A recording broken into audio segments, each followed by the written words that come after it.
గొప్పతనం ఉందని, అంటే పేదవాడిని గౌరవించి అతనికి చేతనైన సహాయం చేయాలనే ఆలోచన శంకర్ మనసులో ఉందని నేను మనం చేస్తూ ఉన్నాను.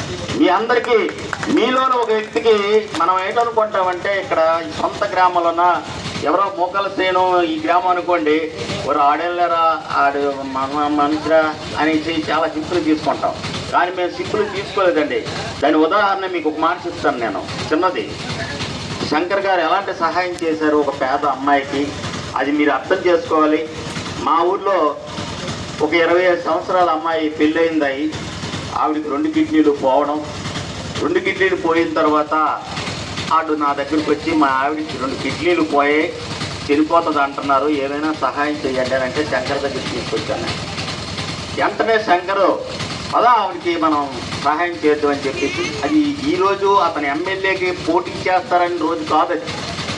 అతను అంతకు ముందే, అతను ఎమ్మెల్యే అవ్వకముందు, మేము అనుకోకముందే అతను మా ఊరు వచ్చి 10,000 రూపాయలు ఆవిడకి ఇస్తూ, మీరు పదండి మేము ఇక్కడ ఏదో గవర్నమెంట్ హాస్పిటల్లో చూపిస్తే ఇక్కడ బతకదు ఆవిడ, నేను తీసుకెళ్తాను కేర్ హాస్పిటల్కి అని చెప్పేసి వైజాగ్ కేర్ హాస్పిటల్కి తీసుకెళ్ళి జాయిన్ చేసి, అక్కడ డాక్టర్తో మాట్లాడి, ఆ తమ్ముడు కూడా మనకు డాక్టర్, మన అదృష్టం, మీ అదృష్టం. మావిడాల్సో ఫ్రీగా వెళ్ళిపోయి అక్కడికి వెళ్ళి సర్వీస్ చేసుకుంటున్నారు. అది ఒక అదృష్టం అండి మనకు. ఇప్పుడు సామాన్యమైన మన అందరిలోనే ఏదో ఒక మాత్ర వేసుకొని బతుకుతాను తప్పించి, నేను ప్రత్యేకంగా మాత్ర లేకుండా తింటాను అనేది ఎక్కడ ఏ మనిషిలోనూ లేదు. కాబట్టి అతని అవసరం కూడా మనకు అవసరం ఉంటుంది. అలాంటి అవకాశం మనకు కుదిరింది. అయితే అక్కడికి వెళ్ళిన తర్వాత ఆ పిల్ల తాలూకా తల్లిదండ్రులు, వాళ్ళకి ఆస్తి లేదు, ఆ ఊర్లో దండుకొని 1,00,000 రూపాయలు దండారు. ఆ ఊరందరూ ఇచ్చారు.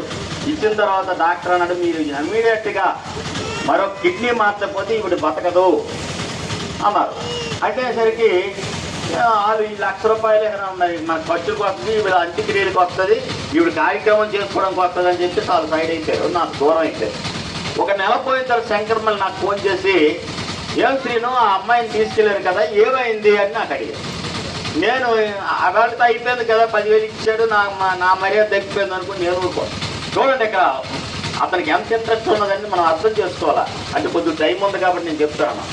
అయితే ఆవిడ చేసింది, అతను శంకర్ వచ్చి నాకు, ఏం ఆవిడకి వదిలేసావు నువ్వు అన్నాడు. నేను ఏంటి వదిలేసాను.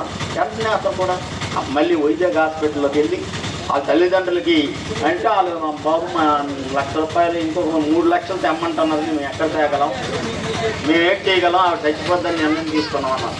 అయితే ఏంటి 1,00,000 రూపాయలు ఆ గ్రామస్తులు ఇచ్చారు. వాళ్ళు 1,00,000 రూపాయలు ఇస్తే మీరు మీ పిల్లలు వదిలేస్తారా? వాళ్ళ అమ్మ కిడ్నీ పనిచేసింది. చూడండి అక్కడ అదృష్టం. శంకర్ గారు వెంటనే, మీరు ఏంటి ప్రాబ్లం, డాక్టర్ గారు అయితే 3 లక్షలు అవుద్దండి ఒక ఇంజక్షన్ చేయడానికి, 3-4 ఇంజక్షన్ చేయాలట, 3 ఆపరేషన్ ముందు, అది 3 లక్షలు అవుద్ది, మరి అది ఉంటే నేను చేస్తాను ఆపరేషన్ అన్నాడు. డాక్టర్ కూడా కొద్దిగా మంచివాడే, అంటే గంగాధర్ ద్వారా అక్కడ రికమెండ్ చేస్తే అది ఇతను 3 లక్షలు కావాలి కదా. ఆ శంకర్ అన్న ఒక్కడే 3 లక్షలు పెట్టగలండి. వెంటనే ఒక స్వచ్ఛంద సంస్థను పట్టుకున్నారు, ఎంపీ గారి దగ్గర తీసుకెళ్ళి ఆ 3 లక్షలు కూడా ఇంజక్షన్లు తీసుకొచ్చి ఆవిడకి వేయించి ఆపరేషన్ చేయించి ఆవిడికి ఉపాధి హామీలో ఈ రోజు పనిచేసుకుంటుంది. నిజంగా నేను ఆశ్చర్యమైపోయాను. వాళ్ళ కుటుంబం శంకర్ వస్తే, బాబు నువ్వు మా దేవుడివి, మా ప్రాణాన్ని రక్షించిన వాడివి అని కాలు మీద పడి నమస్కారం చేస్తారు. నిన్న కూడా మొన్న ఈ మా ఊరి నుండి ఒక వైఎస్ఆర్ వాళ్ళు మా పార్టీలో చేస్తే వాళ్ళతో పాటుగా అతను వచ్చి శంకర్ని కలిసి కృతజ్ఞతలు తెలియజేయడం జరిగింది. అంటే అతను మనసు అలాంటిది. ఒక పేదవాడికి సర్వీస్ చేయాలనే ఆలోచన, ఒక విద్యార్థి బాగుపడాలి అయినా నా దగ్గరికి వచ్చి ఏమైనా మా పిల్లడికి ఉద్యోగం ఏమైనా ఇప్పించండి అని అంటే, పదా నువ్వు బెంగళూరు వెళ్ళిపోతావా, మద్రాసు వెళ్తావా, ఎక్కడికి వెళ్తావో చెప్పని పంపించే పని శంకర్ చేస్తూ చాలామందికి ఉపాధి కల్పించిన వ్యక్తి శంకర్. ఇలాంటి వ్యక్తిని రానివ్వకుండా, ఒక వ్యక్తి మంచోడు ప్రజల మధ్యన తిరగనివ్వకుండా ఒత్తిడి చేసి ఇప్పుడు కూడా శంకర్కి ఇంకా టికెట్ రాదు, శంకర్ టికెట్ ఇచ్చేసి ఊరంతా తిరిగేసి ప్లానింగ్ చేసుకొని ఈవేళ ఎంపీ గారు శ్రీకాకుళంలో ఇద్దరు కలిసి శంకర్ని గెలిపించండి అని చెప్పి కూడా ఇంకా కార్యకర్తల్ని ప్రజల్ని మభ్య పెడుతూ శంకర్కి ఇంకా టికెట్ రాదు, నాకు వెళ్ళిపోతుంది టికెట్ అని చెప్పిన వాళ్ళు పక్క, ఇక్కడ ధర్మాన ప్రసాదరావు గారు ఒక పక్క ఉన్నారు. అతను పెద్ద లీడర్. ఇప్పుడు మన దశరథ గారు చెప్పినట్టు పెద్ద లీడరు. అతను అంటున్నాడు, శంకర్ అంత చిన్న కుర్రోడు, నా దగ్గర అంత కరెక్ట్. శంకర్ చిన్నపిల్లడే అతని మీద. అదే నేను అంటున్నాను, శంకరు చిన్నవాడే అతని దగ్గర. కానీ ధర్మాన ప్రసాదరావు గారి వయస్సు 75 సంవత్సరాలు. అతను 2 అడుగులు ముందుకేస్తే వెనక్కి 4 అడుగులు వేస్తాడు. వెళ్ళగలరా ఎక్కడికి? మీరందరూ ఒకసారైనా అతను ఆఫీస్కి వెళ్ళి, బాబు నాకు ఈ పని జరిగింది, ఈ ఇబ్బంది వచ్చింది, నాకు ఈ పని చేసి పెట్టండి అని మీరు ఒకవేళ ఎవరైనా వెళ్ళారా? ఒకవేళ వెళ్ళారనుకో, వెళ్ళేసరికి ఎదురుగా బోర్డు ఉంటుంది, ఈవేళ నా ప్రవేశం లేదు, మళ్ళీ మంగళవారమో బుధవారమో రావాలి, నువ్వు వారానికి ఒక్కసారే ప్రవేశం, మీకు మరి మీ వెనక ఎవరైతే పెద్ద నాయకులు ఉన్నారో వాళ్ళని తీసుకొచ్చారే నేను లోపలికి పంపిస్తాను అని కండిషన్లు పెట్టిన రాజకీయం చేస్తున్న వ్యక్తి ధర్మాన ప్రసాదరావు గారు. మీరు ఇక్కడ అర్థం చేసుకోమంటున్నాను. అలాంటి వ్యక్తి కావాలా, శంకర్ లాంటి వ్యక్తి కావాలా, మనకు కావాలా అని ఆలోచన చేసేటప్పుడు ఏ పార్టీ వారైనా ఒక్క ఆలోచన చేయండి.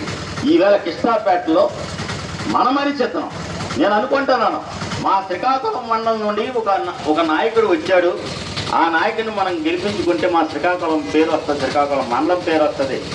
అదేవిధంగా ఈవేళ శంకర్ని మీరు గెలిపించుకోగలిగితే, మనోడు చెప్పినట్టు 99 అని అంటాడు, 99 కూడా కాదు, 100% మీ ఊరు ఓట్లన్నీ శంకర్కి వెళ్ళాలి ఖచ్చితంగా.